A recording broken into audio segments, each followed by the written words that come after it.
സംസ്ഥാനത്ത് ബാറുകളുടെ ലൈസൻസ് നീട്ടി നൽകിയതിൽ ഇരട്ട അഴിമതിയെന്ന് AICC general secretary KC Venugopal. Classification ഇല്ലാത്ത 200ഓളം ബാറുകൾക്കാണ് സർക്കാർ ലൈസൻസ് പുതുക്കി നൽകിയത്. തൃശൂർ DCC ഓഫീസിൽ നടത്തിയ വാർത്താ സമ്മേളനത്തിൽ സംസാരിക്കുകയായിരുന്നു KC വേണുഗോപാൽ. 200 ബാറുകൾക്കും ലൈസൻസ് പുതുക്കി കൊടുത്തിരിക്കുകയാണ്. ഇത് സംഭവിച്ച ദിവസം ഏതാണ്? ഇരട്ട അഴിമതിയാണ്.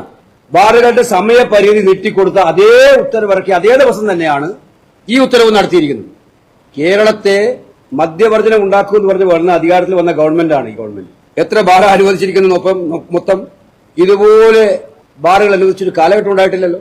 അപ്പൊ ഇത് കൃത്യമായിട്ടും തെരഞ്ഞെടുപ്പിലേക്ക് നമുക്കറിയാം. സ്പ്രിംഗ്, സ്വർണ്ണക്കടത്ത്, ശബരിമല സ്വർണ്ണക്കൊള്ള, ഇത് കഴിഞ്ഞിപ്പോ ഏറ്റവും പുതിയ അക്ഷയപാത്രമായിട്ട് സർക്കാരും CPM-ഉം കണ്ടിരിക്കുന്നത് ബാറുകളുടെ ഈ ലൈസൻസ് നീട്ടിക്കൊടുക്കലാണ്. ഇത് കൊടിയ അഴിമതിയാണ്. തെരഞ്ഞെടുപ്പിൽ കോടികൾ മറിച്ചുകൊണ്ടിരിക്കുകയാണ് CPM. അതിലേക്ക് ആവശ്യമായിട്ടുള്ള വൻ അഴിമതിയാണ് ഈ ബാറുകളുടെ ലൈസൻസ് നീട്ടിക്കൊടുത്ത കാര്യത്തിൽ നടത്തിയിരിക്കുന്നത്.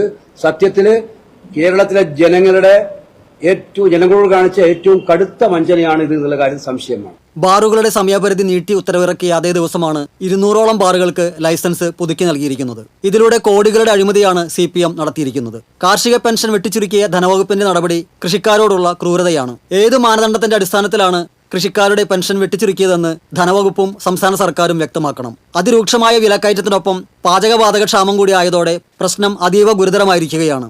എന്നിട്ടും പരിഹാര നടപടികൾ സ്വീകരിക്കാതെ സംസ്ഥാന സർക്കാർ ജനങ്ങളെ കൂടുതൽ പ്രതിസന്ധിയിലേക്ക് തള്ളിവിടുകയാണെന്നും അദ്ദേഹം കുറ്റപ്പെടുത്തി. തെരഞ്ഞെടുപ്പ് കമ്മീഷനുമായി ബന്ധപ്പെട്ട സീൽ വിവാദത്തിൽ ക്ലറിക്കൽ മിസ്റ്റേക്ക് എന്നത് വിചിത്ര ന്യായമാണെന്നും BJP സംസ്ഥാന പ്രസിഡന്റ് രാജീവ് ചന്ദ്രശേഖർ നാമനിർദ്ദേശ പത്രികാ സമർപ്പണ സത്യവാങ്മൂലത്തിൽ സ്വത്തുവിവരം മറച്ചുവെച്ചത് ചട്ടലംഘനമാണെന്നും ഇതിനെതിരെ തെരഞ്ഞെടുപ്പ് കമ്മീഷനെ സമീപിക്കുമെന്നും KC വേണുഗോപാൽ പറഞ്ഞു.